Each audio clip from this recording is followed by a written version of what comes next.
Creatine and magnesium glycinate side effects. Nobody is giving you the complete, honest answer. And if you are taking both right now, what is happening inside your body is more complex than any label, any Reddit thread, or any supplement company will ever tell you. Whether you are taking creatine monohydrate for muscle growth, strength gains, or workout performance, or magnesium glycinate for sleep, recovery, and anxiety, combining them is triggering reactions in your hormones, your kidneys, your brain, and your nervous system simultaneously. And most people have absolutely no idea. I am going to break down every real side effect, what the latest research actually says, the correct dosing, and the one effect on testosterone and DHT that should get every person watching this video paying very close attention. Stay until the end, because the most important information is not coming first. Also drop the word active in the comments, and I will send you my completely free 30-day workout plan. Zero cost, zero tricks. Let us get into it. What is actually happening inside your body when you combine these two? The biology nobody explains. Most people treat this combination like two separate supplements running parallel lanes. Take creatine for muscle. Take magnesium for sleep. Done. That thinking is leaving serious results on the table. And it is also the reason some people experience side effects they cannot explain. Here is what is actually happening. Creatine is a nitrogenous organic acid your body already produces naturally from three amino acids: arginine, glycine, and methionine. It is stored primarily in skeletal muscle, but also, and pay attention here, in your brain, your heart, and your testes. Yes, your testes store creatine. That becomes relevant shortly. Now here is the part supplement companies never print on their labels. For creatine to convert into phosphocreatine, the actual usable energy currency inside your muscle cells, it requires an enzyme called creatine kinase to complete the process. And creatine kinase is magnesium dependent. Without sufficient magnesium, your creatine conversion efficiency drops significantly. You could be taking premium creatine every single morning, and your body might only be converting a fraction of it, because over 60% of adults in Western countries are chronically magnesium deficient. 60%. That is a published figure from multiple nutritional surveys across the United States and Europe. So when you stack these two together, you are not just combining supplements randomly. You are completing an enzymatic circuit. You are giving creatine kinase the cofactor it needs to actually do its job. Now magnesium glycinate specifically, magnesium bound to glycine, adds another layer. Glycine is itself an amino acid and a neurotransmitter that activates calming receptors in your central nervous system. But glycine is also one of the three precursor amino acids your body uses to synthesize creatine naturally. So when you take magnesium glycinate, you are simultaneously running the machinery more efficiently and feeding the raw material supply chain. You are subsidizing the factory and fueling the machines at the same time. Beautiful biochemistry. But beautiful things in biology almost always come with a however, and we are absolutely getting there. Just not yet. Because the side effects I am about to walk you through will make significantly more sense with this foundation underneath them. I have linked the exact creatine I personally use in the description below. I have tested several brands. This one is the one I stayed with. Go check it out, read the label, compare it, and you will understand why. The side effects, real ones, exaggerated ones, and the one that should genuinely get your attention.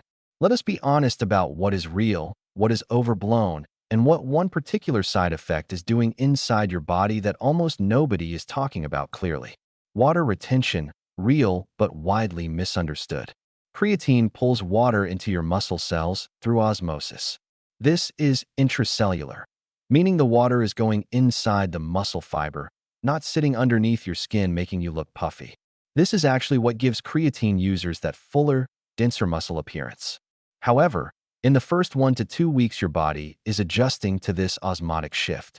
Some people feel generally heavy or slightly bloated during this window. That is normal. That is temporary. That is your body recalibrating, not reacting badly. Magnesium is also an osmolyte. It influences water distribution in your body. When you introduce both simultaneously at higher doses, some people experience an amplified water shifting sensation in the first week. Give it 10 to 14 days before you make any decisions about dropping either one.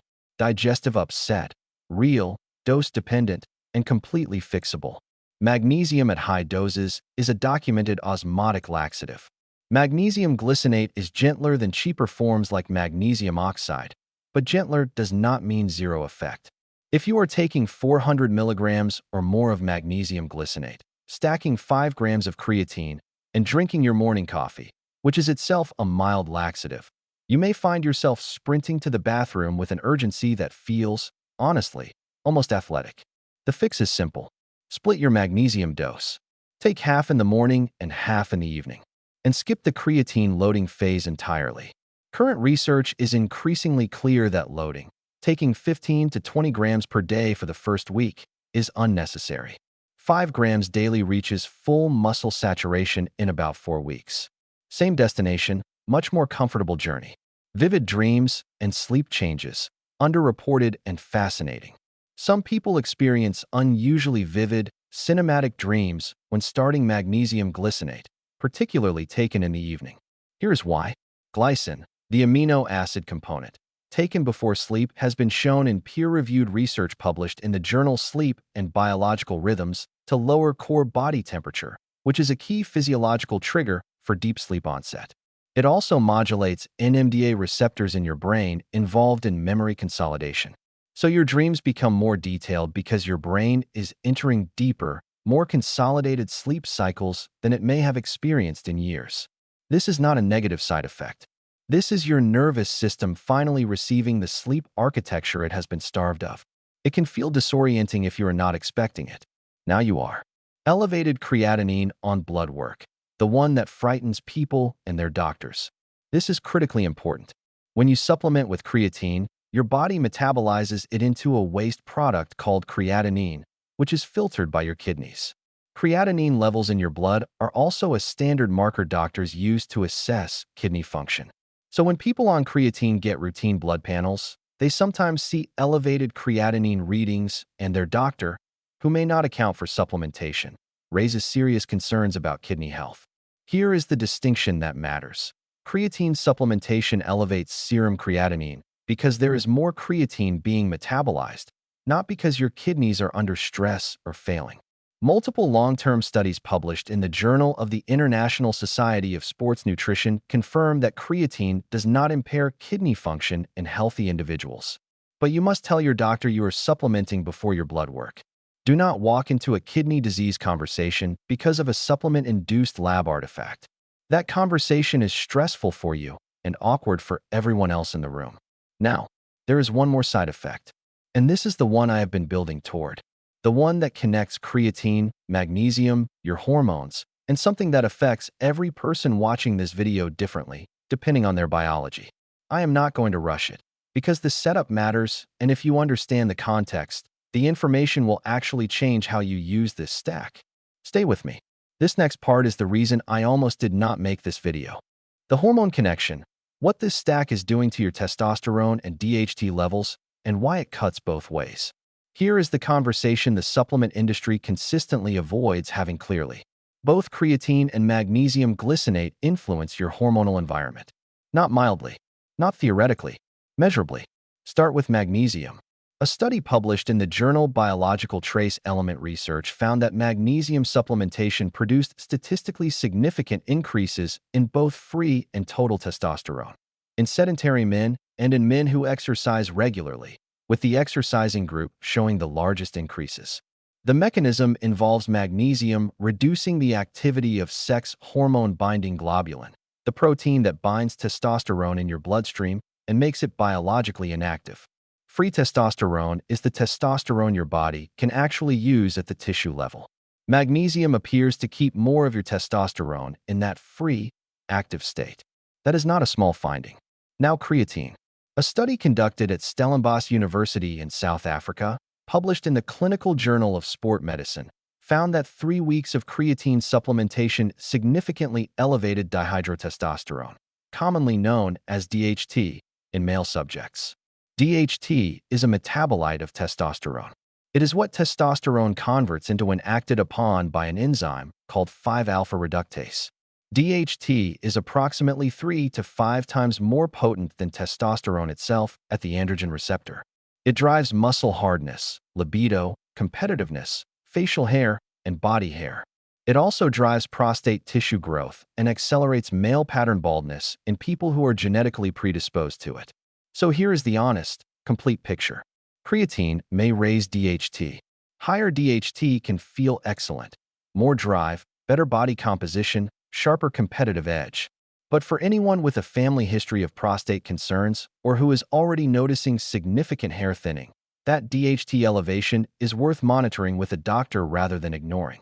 Here is the counterpoint, and this is where the combination becomes genuinely interesting.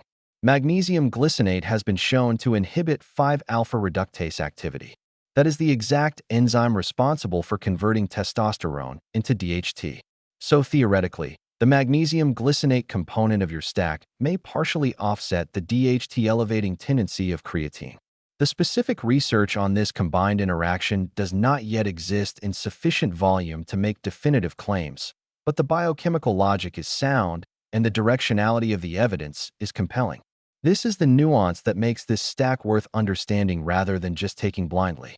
Get a baseline blood panel before you start: testosterone, free testosterone, DHT if your doctor will run it. Check it again at the 3-month mark. That is not paranoia. That is being an intelligent person who takes their own biology seriously. And if you want real programming built around real physiology, come active right now. My free 30-day workout plan goes to everyone who drops that word in the comments. I built it for people who are serious about results regardless of age. You will get it. The final verdict: correct dosing, smart timing, and whether this stack is actually worth it. Here is the bottom line delivered cleanly. This combination, creatine monohydrate and magnesium glycinate, is for the vast majority of healthy people genuinely synergistic. The science supports the pairing. The mechanism is real. The practical benefits across muscle performance, recovery, sleep quality, and cognitive function are well documented and meaningful. Here is the dosing the evidence supports.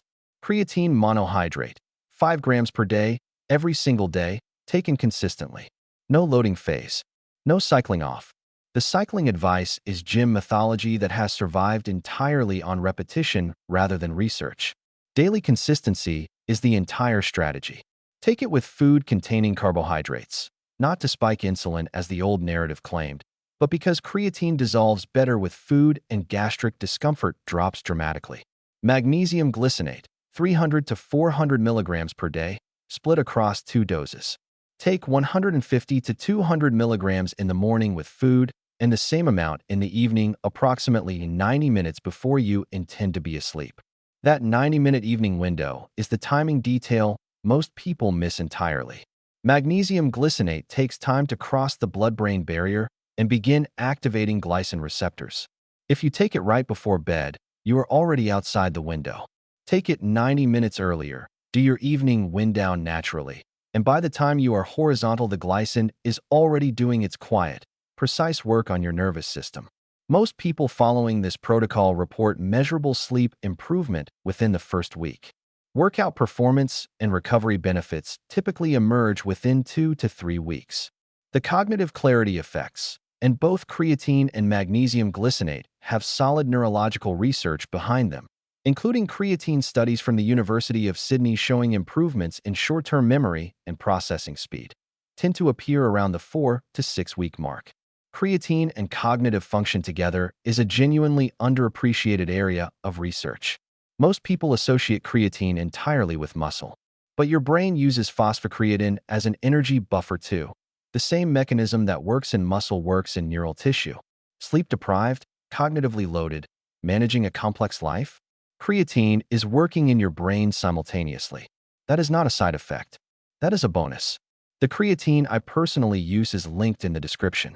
I am particular about purity and sourcing, and I put my name next to this one because it earns it.